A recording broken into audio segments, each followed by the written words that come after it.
மக்கள் அனைவருக்கும் வணக்கம். கொய்யா பழத்தினுடைய நன்மைகள் குறித்தும் அது சார்ந்த பல முக்கிய தகவல் குறித்தும் நம்முடன் உரையாற்ற இருக்கிறார் திரு அறிவியல் பேராசிரியர் திரு ஜவஹர் அவர்கள். சார் வணக்கம். வணக்கம், நான் ஜவஹர் பேசுகிறேன்.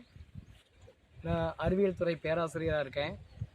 இப்போ இந்த கொய்யா மரம் இருக்கு இல்லைங்களா, இந்த கொய்யாக்காய் காவட்டாக இருக்கிறது இல்லையா, அந்த காவட்டை வந்து நம்ம ரெகுலராக சாப்பிட்டோம் அப்படின்னா, வாரத்துக்கு 3 நாள் 4 நாள் சாப்பிட்டோம் அப்படின்னா நம்மளுக்கு வர வேண்டிய அந்த வரக்கூடிய அந்த மோஷன் ப்ராப்ளம் இதெல்லாம் சரியாகும். அது மட்டும் இல்லாமல் நீரிழிவு நோய், அதாவது டயாபெட்டிக் பேஷண்ட் இருக்காங்க இல்லையா, அவங்க வந்து வாரத்தில் ஒரு 3 நாள் இந்த கொய்யாக்காய் சாப்பிட்டாங்க அப்படின்னா சுகர் லெவல், அதாவது ரத்த சர்க்கரை அளவு ரொம்ப கம்மிப்படும்.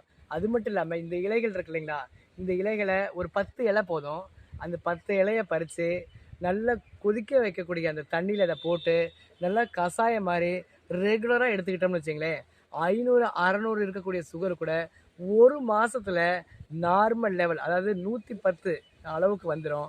இந்த கொய்யாவுடைய பயன்களை வந்து சொல்லணும் அப்படின்னா மென்மேலும் சொல்லிக்கிட்டே இருக்கலாம். அது மட்டும் இல்லாமல் இதோடைய சுவை வந்து ரொம்ப முக்கியமாக இருக்கும். அது மட்டும் இல்லாமல் காவட்டாக இருக்குது பார்த்தீங்களா, அதுதான் சர்க்கரை நோயாளிகளுக்கு மிகவும் சிறந்தது.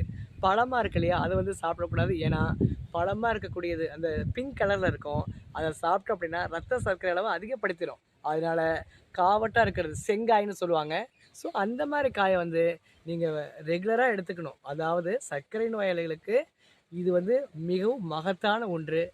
இதை நீங்கள் உங்கள் லைஃப்பில் வந்து ஃபாலோ பண்ணிங்க அப்படின்னா சுகரில் இருந்து கொஞ்சம் கொஞ்சமாக மீண்டு வரலாம்.